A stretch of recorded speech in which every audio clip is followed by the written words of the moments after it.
Hey, what's up, everyone? Welcome back to Babylon Talmud. Today we're studying Daf Ayin Ches, Daf 78 of Masechta Yoma. Daf Ayin Ches starts out with like some interesting kind of agaritas and anecdotes, mostly around like Ne'ilas Asandal. So we're gonna kind of do that, and then at the end there's an interesting halacha about which of the inuyim are permissible to children on Yom Kippur, which is interesting as well. So let us begin on Daf Ein Zayin Amud Beis, 4 lines from the bottom. Amud Pinchas Mishum Rav Huna Tzipora. Now this is a Gemara that we saw, I believe it was in Masechta Shkalim, and again Hillel and I recently looked at it, so it may sound familiar. Amud Pinchas Mishum Rav Huna Tzipora Mayan Yotzim in Beis Kodesh HaKodashim. So in the future, there's going to be a water streaming and running from the Kodesh HaKodashim. So at the beginning, it's going to be as thin as the antennae of grasshoppers. And once the stream gets to the entranceway to the Heichel, so then it becomes as thick as the thread of the warp, like in a loom. Once it gets to the doorway of the ulam, which I guess, how big was the ulam? Was it like 11 amas or something? Whatever it is, it wasn't that wide or thick, whatever it is. Then it becomes as thick as the thread of a weft.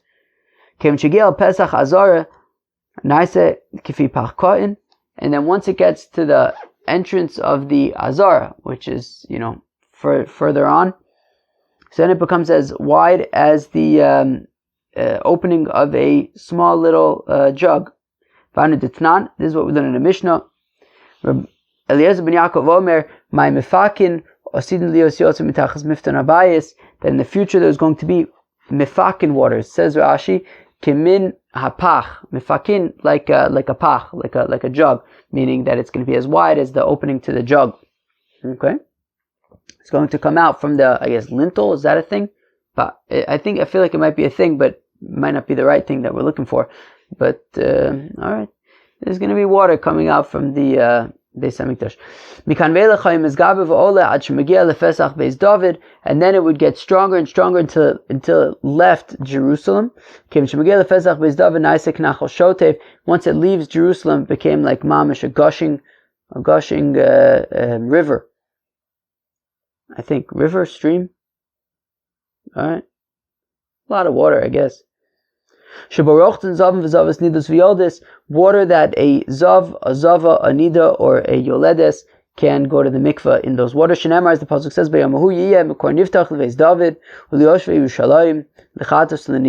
that on that day there will be a source, I guess a source of water opened up to the house of David for those who dwell in Jerusalem for I guess sprinkling and I don't know what schatos and the nida kilu to go to the mikveh. Rav Yosef that we want to say from here that from the fact that there's these deep waters and it says l'chatas nida, so that a nida needs to be in water that goes up to her neck, but the halacha is not like Rav Yosef.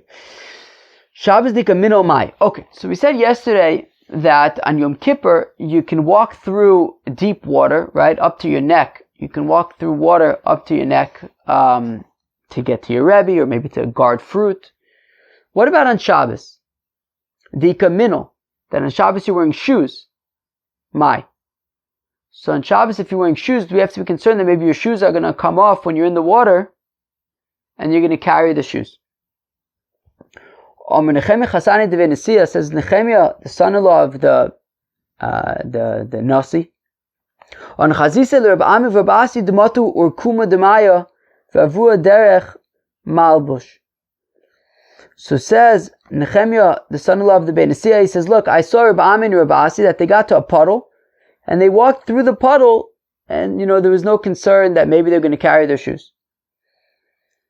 Tenach minol sandal ma'ikal lemeimar. To which the Gemara says, okay, fine, Seder, fine, shoes, Seder, they're not going to come off. What about a sandal, which is more loosely attached to your foot? Do we have to be concerned that the sandal might come off your foot and you'll carry it? Omer Rav Chumi on Chazisa Ravina da Aver Derech Malbush. So it says Rav Chumi that he saw that Ravina Taka wore the sandal in the puddle or in water, and that was fine. Rav Ashi Omer sandal lechatchila lo. Whereas Rav Ashi says that really lechatchila you should not wear a sandal in water on Shabbos because you might carry it. Reish Gelusa ikla le'agronia. The Reish Gelusa, the exilarch, was in Hagronia for Shabbos. Levei Rav Nosson. He was staying by the house of Rav Nosson. Rafam v'chulu Rabbanon asu lepirka. So Rafam and all of the rabbis went to the shir. The Reish Gelusa was giving a shir. So they all went to the shir. Ravina lo asa. Ravina was conspicuously absent. So the next day, Rafam wanted to make sure that there was not going to be any beef between the Reish Gelusa and Ravina. He wanted to make sure that everything was cool. So he figured, he figured he would kind of, I don't know, is it called breaking the ice or just kind of cooling the tension by asking Ravina in front of the Reish Gelusa. Says, hey, so Ravina, how come you didn't come to the shir yesterday? I guess he figured Ravina would give a teretz, explain why he didn't come, and like that the Reish Gelusa would understand, and everything would be cool. Ravina wasn't just ignoring the Reish Gelusa, but maybe there was a reason for it. Armalei have a koev li karoi. So Ravina's excuse was that his foot was hurting him. Okay, but he bailach l'meisa misane. So Rafam says to Ravina, but still, you could have just put on shoes. I understand your foot hurts, so don't walk borvis. Put on shoes. So he says, yeah, but it was the top of the foot, and I guess if the top of the foot hurts, you can't wear shoes. So then put on a sandal. I guess that would be more comfortable.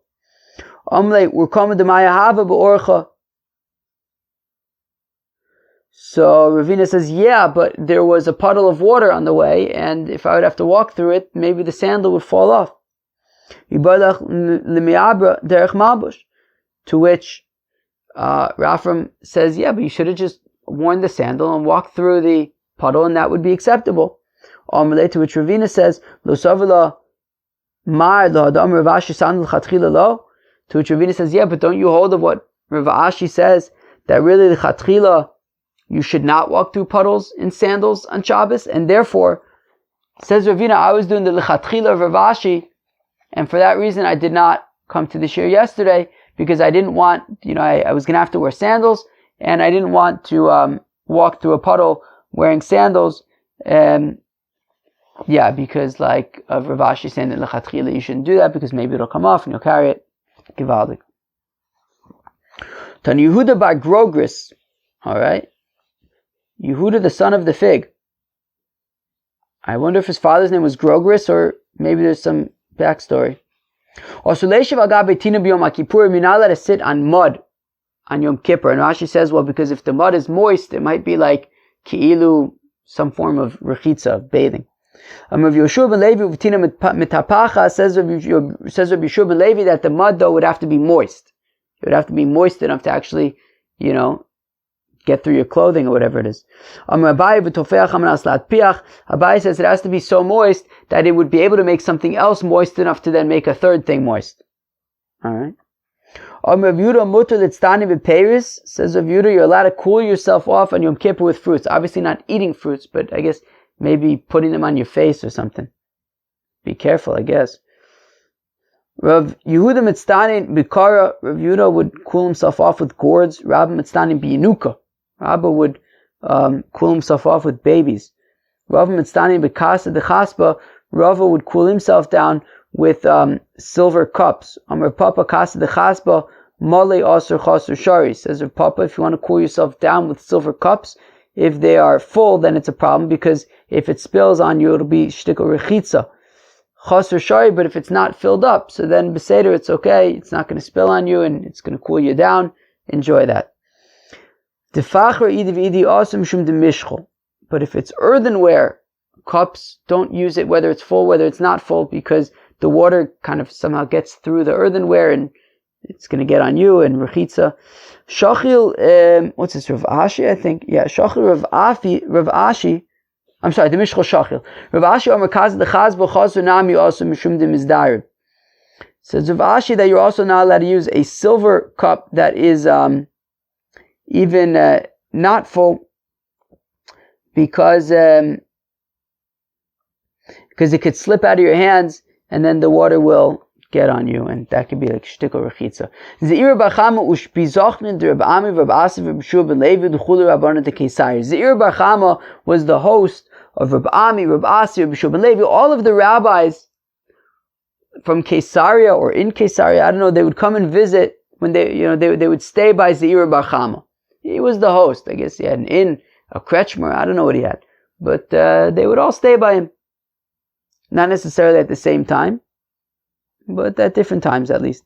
Hava Omarle, or maybe it's the Chulu Rabbanan de Kesari Hava, probably. It's probably how to read it. Omarle Rav Yosef, Breda Rav Shua ben Levi. So Zeir bar Chama says to Rav Yosef, the son of Rav Shua ben Levi, Bar Arya, the son of the lion.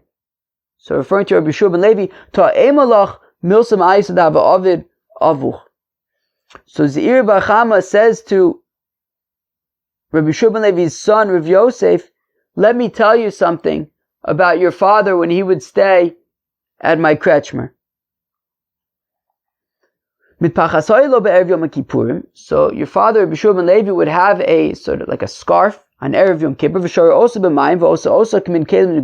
and he would soak the cloth, the scarf, in water, and it would become, and then, what was that? I thought it means that you would make it like some kind of like dried out vessel. And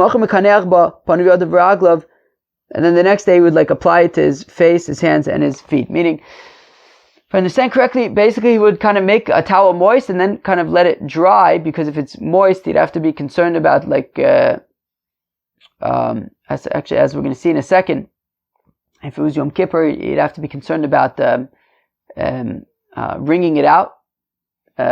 What's it called? What's it called when you wring something out? Schita. So he would then like let it dry out or something, and somehow then he would like apply it to his face and stuff the next day, and I guess that was helpful on Yom Kippur. Okay. Erev Tisha B'Av, on the day before Tisha B'Av, on Tisha B'Av Eve, Shor also b'mayim, you would soak this towel in water, this scarf in water. And the next day he would put it on his face, and it was still like a shtickle moist, and I guess that would be helpful. Also when Rabbi Bar Mari came to Bavel, he said, Be'erev Tisha B'Av, Mevin lo mitpachas, that in Erev Tisha B'Av they would bring for Rabbi Shua ben Levi some kind of a scarf, V'shor also b'mayim, and he would soak it in water, manicha tachas merashosav, and he would put it under his head, and then the next day on Tisha B'Av, mikaneach padav yodav v'raglav, he would, apply it to his face, his hands, and his feet, this scarf. Me'erev Yom Kippur mevin lo mitpachas v'shor also b'mayim, and on Erev Yom Kippur they would bring him a scarf and he would soak it in water. Also k'min kelim neguvin, he would make it like some kind of dried out vessel. And the next day he would apply it to his eyes. Okay, sounds good to me. I don't know. Apparently it was helpful in fasting. I don't know. Rabbi Yaakov Rabbi Yirmiyah bar Tachlifa says, Rabbi Yaakov to Rabbi Yirmiyah bar Tachlifa, Ipcha Amatlan, you had told us the opposite, V'osvinach Schita. We had asked you about Schita. Meaning, says Rabbi Yaakov to Rabbi Yirmiyah bar Tachlifa, you had told us the opposite, i.e., that it was on Yom Kippur that he left it a shtickle moist, and then on Tisha B'Av he would dry it out. But then we said it didn't make sense, because on Yom Kippur didn't you have to worry about Schita, about wringing something out if it's moist. So, Seder. Omer ben Asher bar Tachlifa, Omer v'amim, Omer Rabba bar Bachano, Shalu es Rabbi Elazar azakim, Yoshev b'yeshiva tzarech lito rishus la'ate b'choros and it's tzarech. Cheva, what does that mean? Let's read it again. Omer ben Asher bar Tachlifa, says Ben Asher bar Tachlifa. Okay. Wait, I feel like we had something interesting once upon a time about Ben Asher bar Tachlifa. Maybe we did. Maybe we didn't. I feel like maybe we did. Let's go weiter. He says the name of Rav Amram, Rab Bar Bachana says the name of Rab Bar Bachana Shalus Reb Elazar, that they asked Reb Elazar. What did they ask him? Zaken v'yoshev b'yeshiva. If you have a fellow who's a zaken, he's an elder and he's in the Sanhedrin apparently. So, I mean, he's a Talmud Chacham. So, does he have to ask permission in order to permit Bechoris or not? What's Bechoris? Bechoris is the firstborn animal you give to a Kohen. The firstborn animal you give to the Kohen. Now the thing is that nowadays there's no korbanos, of course. So this Kohen is basically stuck with this animal that needs to be offered as a korban, but there is no korban. There's no Beis Hamikdash, there's no korbanos. So what he has to do is just gotta wait until it gets a mum. Once it gets a mum, he could slaughter it. So now, how do you determine if it has a mum or not? So you have to get like a bezdin to determine if it has a mum or not. Or, as the Gemara in Sanhedrin says, you can have one person who has special permission that he knows the halachas, and he's allowed to determine whether or not something on an animal is considered a mum.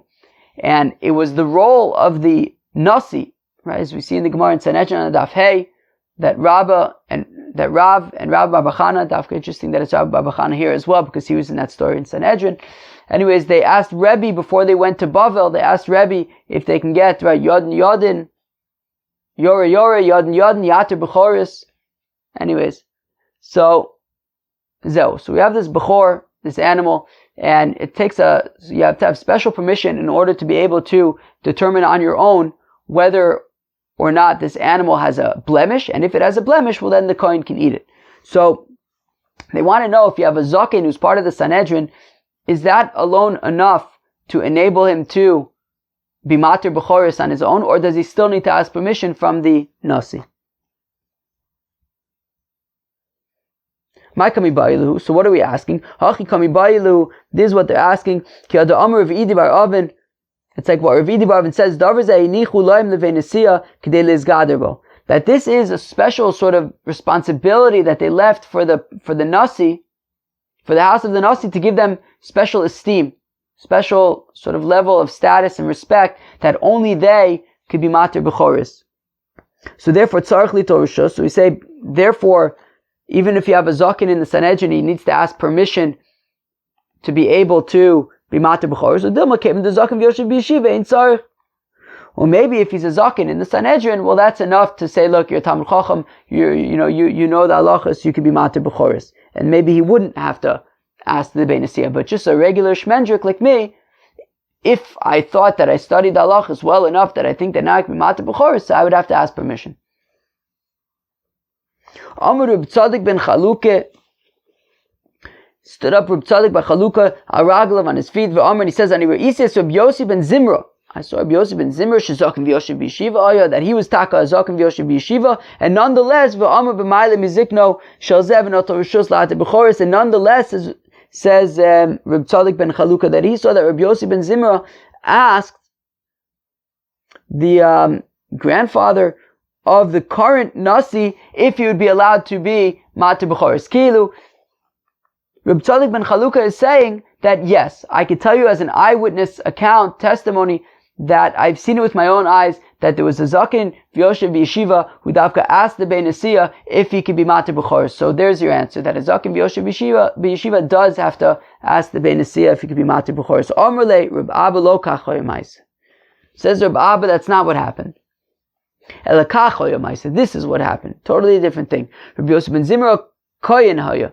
Rabbi Yossi ben Zimra happens to have been a kohen. And this is what he was asking. Allah Reb Meir. What Rabbi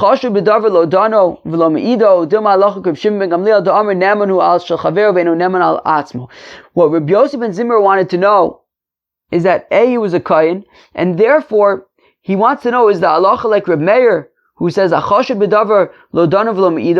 somebody who is suspected on a certain matter can have nothing to do with it, and therefore since he's a Kohen, Kohanim are of course suspect to be Mater Bechoris, because they're basically stuck with this animal nowadays that they can't offer as a korban, and they can't eat because it's hektish, and they're stuck until it gets a mum. Once it gets a mum, they can slaughter it and eat it, but until then they have to keep on feeding it, and they don't get any value from it. So therefore, Kohanim, of course, it's in their interest to be Mater Bechor. So therefore, what Rabbi Yossi ben Zimra wanted to know is that well, he says, look, I'm a Kohen.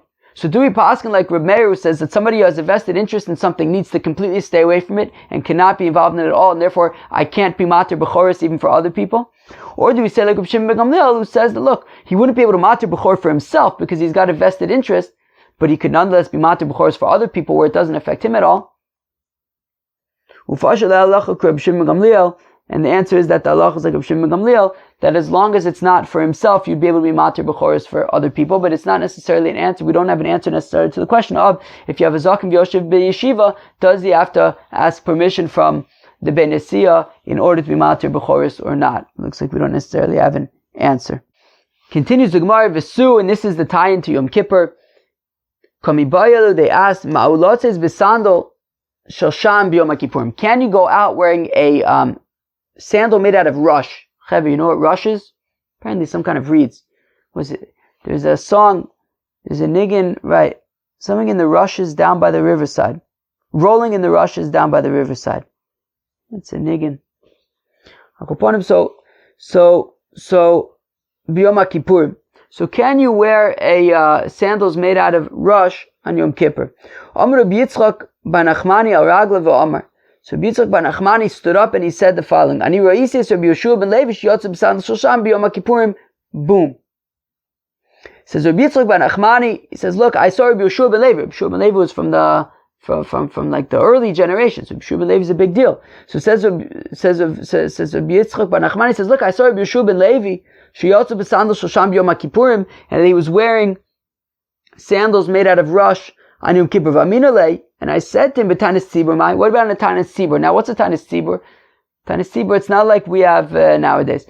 Tanis tzibur is that we're going to learn in Masechta Tanis, which is coming up soon enough, l'maaseh.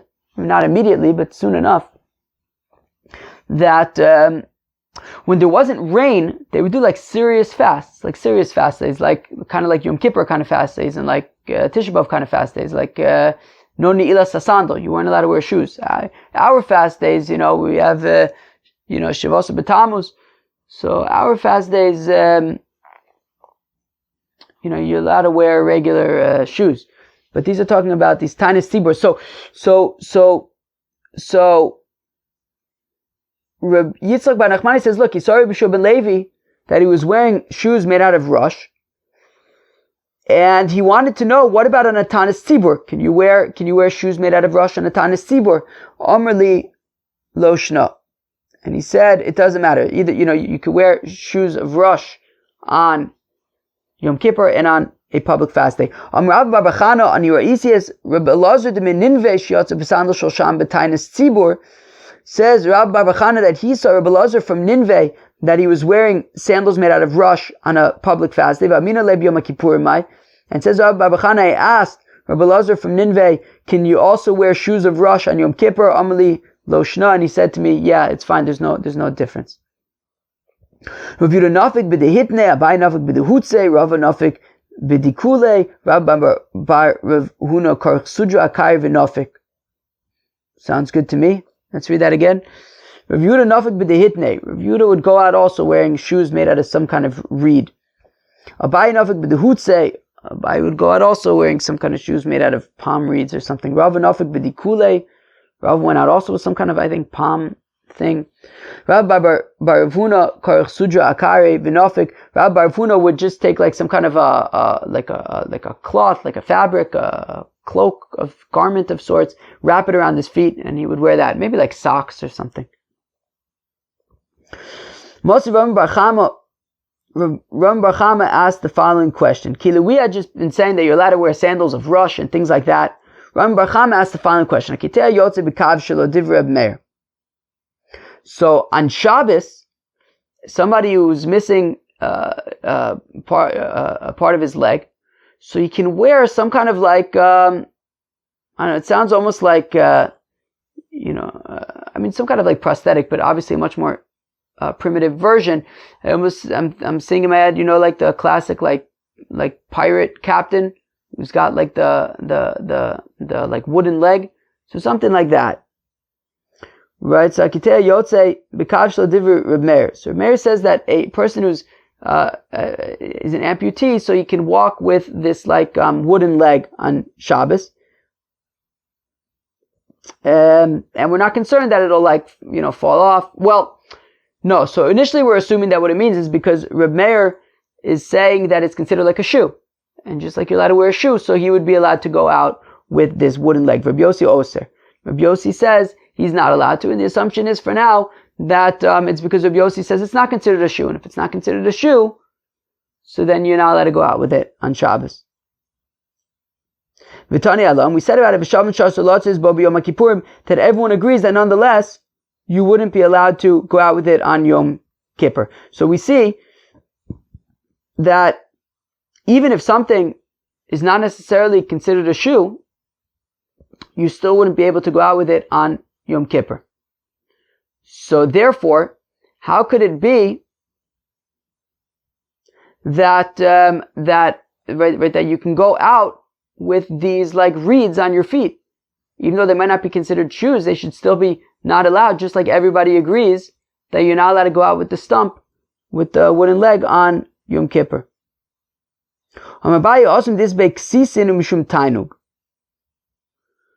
So Abai says, yeah, but there's a difference. The reason by the wooden leg is because inside the wooden leg there were cloths and stuff like that, and because there was cloth in the leg, so it makes it like a shtickle tainug, pleasurable of sorts, and therefore that's why the wooden leg is not allowed. But to walk around in makeshift shoes made out of reeds would be okay. Rava says Tabai, and you could skip to the next line. Kol tainug delav minolu b'Yom Kippur mi asir. But says Rava that just because it's a tainug doesn't necessarily make it asir. We have specific things that are asir on Yom Kippur. There are 5 things that are asir on Yom Kippur. Outside of those 5 things, like we saw the other day, do you have to go into the sun in order to make yourself uncomfortable?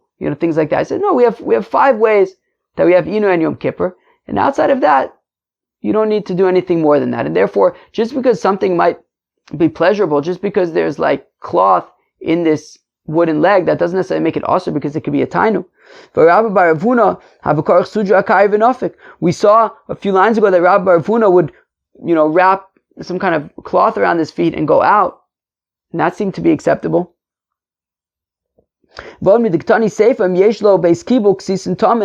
Also from the fact that it says, if we would continue reading in that brisa, it says that if there was a receptacle to receive, right, where you could put the cloth in it, then it's tamei michlad dereisha labedis, like sisin askinan. That implies that the first part of the mission is talking about where there's no cloth in the wooden leg. So therefore, right, so Abai wanted to say that the reason why the wooden leg is also on Shabbos is because there's like cloth in there. It's also on Yom Kippur is because there's like cloth in there, and therefore it's like a tainug. Says Rava, from the fact that the Sefer is talking about where there's cloth, the Reisha is not talking about where there's cloth. So Ela Amar Rava, the Olam D'Chuliam Minolhu. Says Rava, actually no. Both Reb Meir and Reb Yossi agree that this wooden leg is considered a shoe. Okay, so if it's considered a shoe, so then why should it be asur on Shabbos? Uv Shabbos ba'pligi, they're arguing on Shabbos. Ma'asaver gazrinan dilma mishtamit v'asi lisui dalar amos ma'asaver lo gazrinan. And on Shabbos, the machlokas is that even if it's considered a shoe, do we have to be concerned that maybe it's going to come off of his leg and you'll end up carrying it? Reb Meir says no, you don't have to be concerned it's going to fall off and you carry it. Reb Yossi says yes, you do have to be concerned that it will fall off and he will end up carrying it. And because it's considered a shoe, so therefore on Yom Kippur everybody agrees that it's going to be asur, because of apparently we want to assume for now that wood and leather have like the same status or whatever, which is interesting. Actually, I just have to look this up. So it's super interesting. So apparently wood and leather have the same status, and therefore because wood and leather have the same status, so then if you have these if the leg is considered a shoe, that both Rabbi Yossi and Rabbi Meir assume that it's a shoe and it's made out of wood, and wood is going to be considered like leather, therefore it's going to be also on Yom Kippur. However, when it comes to the rushes and things like that, they're not actually considered a proper shoe, therefore they're going to be mutter on Yom Kippur. Alright. Sounds interesting enough to me. Tanu Rabbana, the rabbis taught Tinokus mutarin b'chulan chutz minilas hasandal. So the rabbis taught that babies are allowed to do all of these things except for wearing, the prohibition against wearing leather shoes, right? So children, they can eat, they can drink, they can do all those things, but they shouldn't wear leather shoes. Maishnanilas a sandal. Wait, so the Gemara says, wait, what's wrong with wearing leather shoes as opposed to, like, how come they're not allowed to wear leather shoes, but all the other things they could do?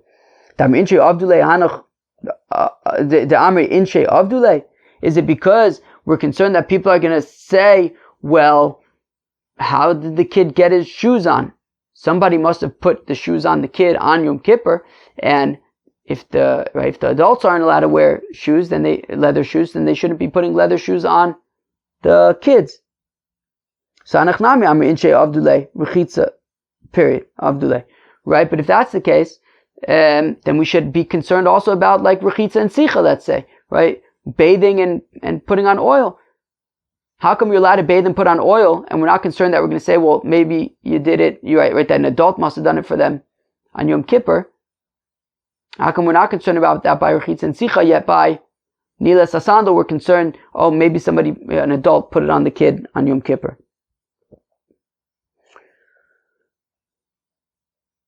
Rechitza v'sicha ema me'esmol avdilei. So the Gemara tries to say, well, when it comes to the water, bathing and the oil, we could say that an adult did it already the day before. But sandal nami ema me'esmol avdilei. But why don't we say the same thing by shoes? Why don't you say that an adult put the shoes on yesterday? Sandal efshad me'esmol avdilei. To which the Gemara says, yeah, but you can't put on the sandals from the day before, because the Amr Shmuel haman de boy limitum taima de misusa lisai mani v'ligne. Okay, because Shmuel says that if somebody wants to taste the taste of death, he should sleep in his shoes. Alright? V'mutarin lechatchila katani. But then the Gemara says, one second. But the Brisa says, tinokos mutarin b'chulin. That tinokos are permitted in all of these things. Mutter. Not like, that we need you to do it from the day before kind of thing. So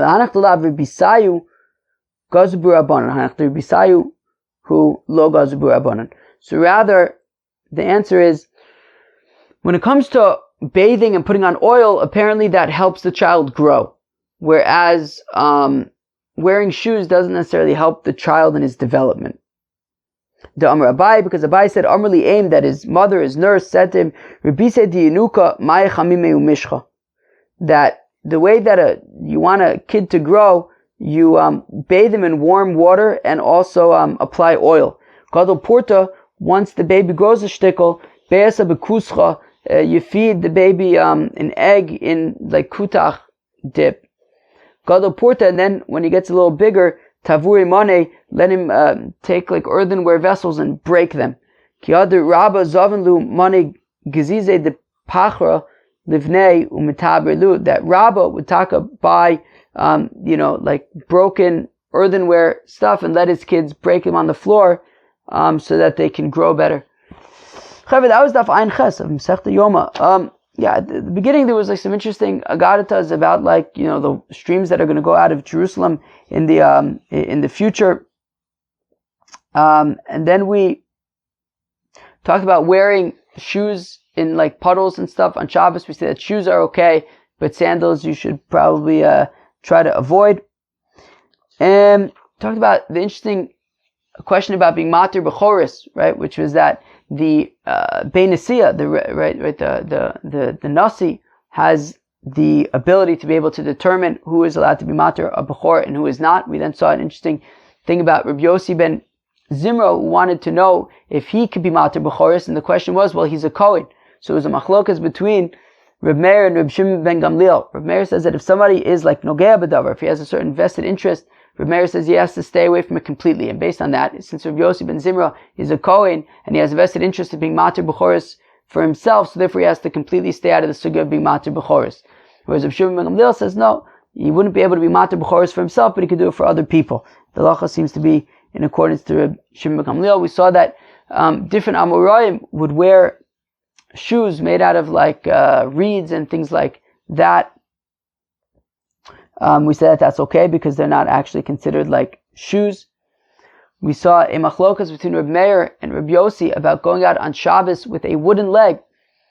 We saw initially wanted to assume, and Abaye assumed, that according to Reb Meir, it's considered a shoe, and therefore you're allowed to go out with it. According to Reb Yossi, it is not considered a shoe, and therefore you're not allowed to go out with it. Whereas Rava says no. Both according to Reb Meir and according to Reb Yossi, it's considered a shoe. The issue was that even if if it falls off, will you end up carrying it or not? Reb Meir says don't worry about it. Reb Yossi says we do have to be concerned about it. And then we said that interestingly, out of all of the 5 inuyim, we should avoid putting leather shoes on children because it has nothing to do with their development. So when it comes to bathing and anointing with oil, so that apparently helps in their development. So it doesn't apply to children on Yom Kippur, but wearing shoes they should nonetheless avoid. That was Daf Ein Ches, Masechta Yoma. Hope you enjoyed it. Cheers.